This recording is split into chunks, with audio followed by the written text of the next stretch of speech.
अपशगुन या बोझ नहीं माना जाता। तो यही एक कारण है कि लिंग भेद हमें देखने को वहाँ मिलता है जहाँ पर ऐसा लगता है कि कन्या का जन्म हुआ तो मुझे लाखों रुपए बचत करके रखना है क्योंकि इसका विवाह नहीं होगा, कारण दहेज प्रथा। लेकिन हम जनजाति समाज को देखते हैं तो सभी जितने भी हमारी जातियाँ उपजातियाँ हैं कहीं भी दहेज प्रथा का मामला नहीं सामने आता। और एक उसमें बात आती है कि वधू मूल्य का कहीं कहीं प्रचलन आप लोग पढ़े हो देखे हो। मैं तो पश्चिम निमाड़ से आती हूँ, तो धार, झाबुआ, अलीराजपुर, बड़वानी, खरगोन, यहाँ की संस्कृति को देखा है। इंदौर रहते हैं तो यहाँ से वहाँ तक का, मालवा से निमाड़ तक का हमने परिवेश देखा है, बाकी पुस्तकों में भी पढ़ा है, कुछ घूमे भी हैं। लेकिन वधू मूल्य की जो बात आती है उसको भी गलत प्रचारित किया गया कि वधू मूल्य का मतलब होता है कि वर पक्ष की तरफ से वधु पक्ष को दिया जाने वाला धन, है ना। तो धन जो दिया जाता है, तो कहते हैं कि कन्या को खरीदता नहीं है वो इसलिए कि दहेज प्रथा तो उल्टी होती ना, कि हम इतनी पढ़ी लिखी बेटी उनको देते हैं और साथ में धन देते हैं, ये कौन सी बात हुई। अगर हमने हमारी बेटी को 20-25 साल बड़ा किया है, उसको संस्कार दिए हैं, उसको पढ़ाया लिखाया है, तो जिस परिवार में वो जा रही है तो उसको इसलिए नहीं कि हम उसका धन ले रहे, सिर्फ इसलिए ऐसा करते हैं कि सामने वाले परिवार में जहाँ जा रही है उनकी आर्थिक स्थिति कैसी है, उसका जीवन आगे कैसा रहेगा। तो वधू मूल्य जो लिया जाता है, उस वधू मूल्य को उसका पिता का भी खर्च नहीं करता। उस वधू मूल्य के एवज में उसको चांदी या सोने के गहने बनवा के दिए जाते हैं ताकि वो अपने ससुराल ले जाए और कभी जीवन में मुसीबत पड़ने पर वो उसको उस जो है कठिनाई की घड़ी में उसका उपयोग करे। तो ये वधू मूल्य का, यानी कि हमारी बेटी को हमने तो अच्छे से पाला पोसा, पर आने वाले जब जिस घर में वो जा रही है वहाँ भी सुखी रहे और कभी जरूरत पड़े तो ये धन जो है उसके गहने जो है उसके काम आए। तो ये परंपरा, भला इससे अच्छी परंपरा और दुनिया में क्या हो सकती है। तो इसलिए लिंग भेद का यहाँ पर ज़्यादा प्रेजेंटेशन में हमने सुना भी नहीं, क्योंकि उसके मुद्दे आए ही नहीं, वो हमारे समाज में देखने को ही नहीं मिलते।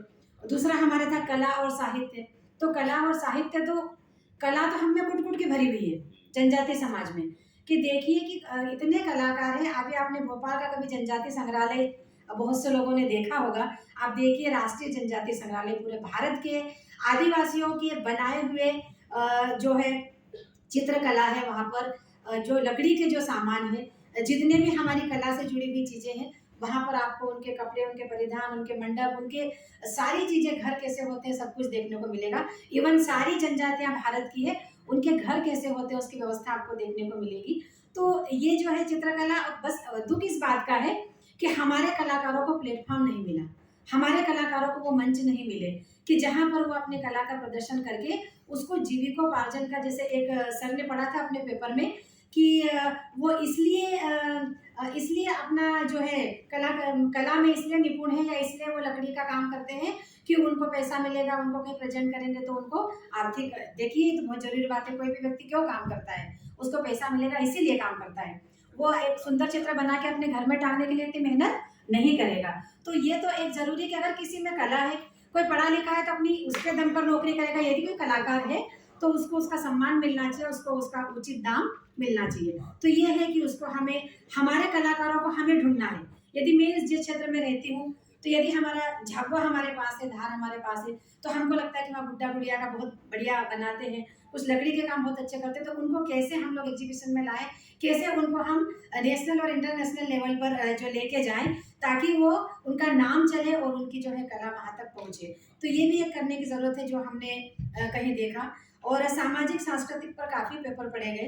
तो सामाजिक सांस्कृतिक संघर्ष और उनके मुद्दे और चुनौतियाँ और संभावनाएं, इसमें मैंने नोट किया था तो उनको बताना चाहूँगी कि जैसे शकुंतला मैडम ने शुरुआत में देखा था कि गोंडी जाति में अनेकता में एकता।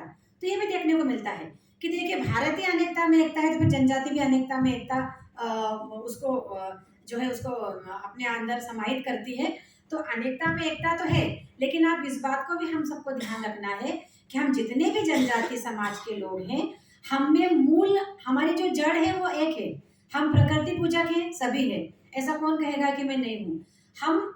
हम भ्रूण हत्या के खिलाफ हैं, दहेज प्रथा हमारे अंदर नहीं है, हम कन्याओं को उतना ही स्वागत करते हैं जितना कि हम अपने बेटों का करते हैं। और हमारे इसमें समाज में हम लोग देखते हैं कि हम अतिथि देवो भव की परंपरा को जीते हैं, ये भी हमारे इसमें आता है। तो ऐसा कोई भी जनजातीय समाज का बंदा नहीं होगा। आप शहर में किसी के घर चले जाइए, इवन इंदौर में हम रहते हैं, तो यदि कोई अपरिचित व्यक्ति आ जाएगा तो 10 सवाल पूछेंगे, और यदि वो कंफर्म नहीं कर पाए तो उसको घर के अंदर नहीं आने देंगे। आप किसी भी जनजातीय गांव में, किसी भी गांव में, किसी भी राज्य के चले जाइए, और आप किसी का भी परिचय दे दो कि हम फलाने फलाने के मित्र हैं, हम आए हैं, वो कभी आपको घर से नहीं भगाएगा।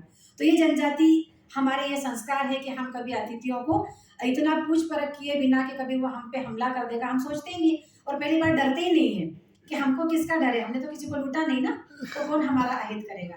तो ये सारे मुद्दे जो है इसमें आते हैं। और कई सारी भाषाओं के बारे में मैंने आज के प्रेजेंटेशन में आप लोगों को सुना। बहुत अच्छा आप लोगों ने तैयारी की है, रिसर्च की है।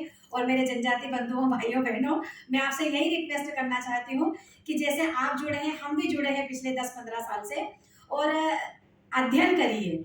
अध्ययन के अभी कहीं ना कहीं मुझे ऐसा लगता है कि हम भी अध्ययन, हम सभी छात्र हैं, जीवन भर हम लोग विद्यार्थी रहते हैं। आज मैं प्रोफेसर हूँ तो इसका मतलब ये नहीं कि मुझे सब ज्ञान हो गया।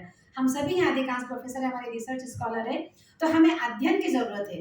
अभी मैंने देखा कि जो हमारे गैर जनजाति बंधु थे, उन्होंने भी पेपर प्रेजेंट किया और उन्होंने भी हमारे बारे में बात की। पर अपेक्षा तो यही रहेगी कि हम लोग हमारे बारे में ज़्यादा से ज़्यादा बात करें। और एक चीज़ और सच्चाई है जो मैं आपके सामने शेयर करना चाहूँगी कि हम लोग जो लिखते हैं हमारे जनजाति के बारे में, हम भी कहीं ना कहीं से किताबों से लेते हैं, है ना। आप कम से कम देखिए वो पुस्तक का लेखक कौन है, वो अंग्रेज है, वो कौन है, अदर है ना, गैर जनजाति का व्यक्ति है। अब उसने भी कहीं से लिया होगा, हमने वहां से ले लिया, तो मौलिकता कहाँ हुई। मौलिकता लाइए, आप मौलिकता लाइए कि मैं ऐसी हूँ, मेरा गांव ऐसा है, मेरे पूर्वजों की परंपरा ये है, और मैं इसको मानता हूँ, और मुझे इसको अपने आने वाली पीढ़ी में लेके जाना है। जब तक ये वाली सोच हम नहीं लाएंगे, तब तक ऐसे इवेंट होते रहेंगे और हम किसी जो है कंक्लूजन पे नहीं पहुंचेंगे। तो वो हमें करने की जरूरत है कि हम दावे से कहें कि मैं ये हूँ, ठीक है ना। मैं भिलाला जनजाति की बेटी हूँ, तो मैं कहूँगी कि मैं सब जानती हूँ, है ना। हमारे यहाँ शादी कैसे होती है, हमारे रीति रिवाज क्या है, हमारे देवता क्या है, हमारे टोटम क्या है। हमारी कुलदेवी नीम के पेड़ के नीचे बैठी है, तो नीम हमारा टोटम है ना। मेरे ससुराल में जैसे कि मुर्गे को माना है, पशु पक्षी भी रहते हैं ना टोटम में, कि वो जो है पूजा करने वाले नहीं, पर पुजारियों में रह गए। अब हमारे जो बच्चे हैं, जो हमारे युवा पीढ़ी के हैं, वो तो जाके अपने टोटम को भूल गए, अपने धर्म को भूल गए, तो सब कुछ भूल गए। तो इसे जिंदा रखना है तो हम कुछ ना कुछ कर पाएंगे। हमें अपनी बात करना है, किसी की सुनी सुनाई लिखी लिखाई बातों को आप उसमें से ग्रहण किए अच्छी बातें, है ना। हमें लगता है कि हमारे बारे में सही सही लिखा है, बस उसको मानिए। जहां पर भी अभी एक सर ने पेपर पढ़ा था कि महिलाओं की जो है उनको नग्न कर दिया, उनके बारे में अश्लीलता से लिखा गया, तो हम क्यों माने उस बात को।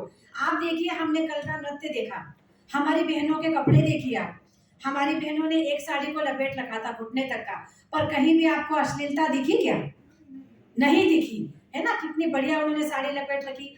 और आप इनको हीरोइन को देखो, उनका गाउन इतना बड़ा और आधा शरीर नंगा रहता है। तो मतलब क्या निकला, हम आधे कपड़े भी पहनते हैं तो व्यवस्थित पहनते हैं। ये मेरी आदिवासी परंपरा है, कहीं भी हम अश्लीलता का प्रचार नहीं करते। और यदि कहीं और कम कपड़ों में दिखाया गया होगा, वो उनकी मजबूरी होगी। महात्मा गांधी की एक बात आपने सुनी होगी कि एक गाँव में गए थे और माँ बेटियां दोनों थी, और माँ जब मिलने आती थी तो बेटी नहीं बाहर आती थी, और बेटी जब आती थी बाहर तो माँ नहीं आती थी। तो बोले कि हम अब दोनों आई है, क्या बात है। उनको कुछ संदेह हुआ कि एक बार वो पानी देने आती, फिर वो चली जाती, फिर वो, और फिर साड़ी को उन्होंने नोटिस किया कि एक ही साड़ी माँ भी पहन के आ रही और बेटी भी पहन के आ रही। तो उन्हें पूछने की जिज्ञासा हुई गांधी जी को कि क्या बात है, आपके घर कोई दिक्कत है क्या, अंदर कोई बीमार है क्या। तो बोले कि नहीं, बोले महात्मा जब हमको क्या आपको हम बताएं, हमारी समस्या ये है कि एक ही साड़ी है, और जब वो बाहर आती है तो वो पहनती है, मैं आती हूँ तो मैं पहनती हूँ। तो ये हमारी गरीबी का चित्रण है, और ये सच्चाई है। आज शायद वो स्थिति नहीं रही। मैं ये कहना चाहूँगी कि आज किसी भी गांव में स्थिति ऐसी नहीं है, लेकिन कभी ऐसी स्थिति थी कि एक साड़ी थी तो उसको फाड़ के दोनों ने आधा आधा पहन लिया, है ना। तो ये परंपराएं हमारे बीच में आ गई, जिसको गलत प्रचारित किया जा रहा है। उसका बड़ा दुख होता है मुझे कि आदिवासी समाज को असभ्य कह दिया। क्यों असभ्य है हम लोग, कहाँ से असभ्य हुए बताइए। हम इतनी अच्छी परंपराओं को जीने वाले लोग असभ्य कैसे हुए। सभ्यता और असभ्यता को आप सिर्फ भौतिक रूप से देख रहे हो, उसको आप परंपराओं को देखिए, उनके जीवन को देखिए। देखिए, व्यक्ति सोच से बड़ा और छोटा होता है, ठीक है ना। कोई बहुत अच्छे कपड़े पहना दिया किसी अनपढ़ को, तो उसको आप प्रोफेसर कहेंगे क्या, है ना। और यदि मैं अपनी जनजाति ड्रेस पहन के आ जाऊंगी तो मैं अनपढ़ हो जाऊंगी क्या? नहीं। तो सोच से हमारा जो है, हमारे सिद्धांत बनते हैं, हमारे नियम बनते हैं, तो उसको हमको आगे लेकर जाना है। और मैं तो जुड़ी हूँ और जीवन भर इसमें जुड़ी रहूंगी, लड़ती रहूंगी। और मैं सभी से अनुरोध करना चाहूंगी कि जनजाति समाज की परंपराओं को, हमारे धर्म को, हमारे रीति रिवाज को, हमारी संस्कृति को जितना हम खुद जिए, अपने बच्चों को ट्रांसफर करिए। मैं निमाड़ी बोलती हूँ तो मेरे बच्चे चलो इंग्लिश बोलते हैं, लेकिन उनको निमाड़ी भी उतनी ही अच्छी आती है, चाहे हम इंदौर में हैं, है ना। और उसके साथ साथ टूटी फूटी बोलेंगे, धीरे धीरे बोलना सीखेंगे। गांव लेकर जाइए। जितने भी मेरे प्रोफेसर भाई बंधु बैठे हैं, मैं कहना चाहती हूँ, हमारी पीढ़ी को गांव दिखाइए, उनके दादा काका बाबा दिखाइए, उनकी बोली दिखाइए, उनका पहनावा दिखाइए। नहीं तो ये भूल जाएंगे, ये मेरे दादा नहीं है, ये भी क्या, हम तो अलग है, ये तो अलग है, हम अलग बोलते हम कैसे हुए हम। तो इस ये जो टूट रही है धारा, इसको जोड़ने की जरूरत है। बच्चा कहे कि हम भी वही हैं जो ये हैं, हम सिटी में आ गए, थोड़ा सा हम बदल गए, लेकिन हम यहीं से निकले हैं। बस ये परंपरा जिंदा रहेगी तो हमारी बोली जिंदा रहेगी, हमारी संस्कृति जिंदा रहेगी, और हम जिंदा रहेंगे और इस देश को भी जिंदा रखेंगे, क्योंकि आदिवासी है तो प्रकृति है, और प्रकृति है तो दुनिया है। बहुत बहुत धन्यवाद।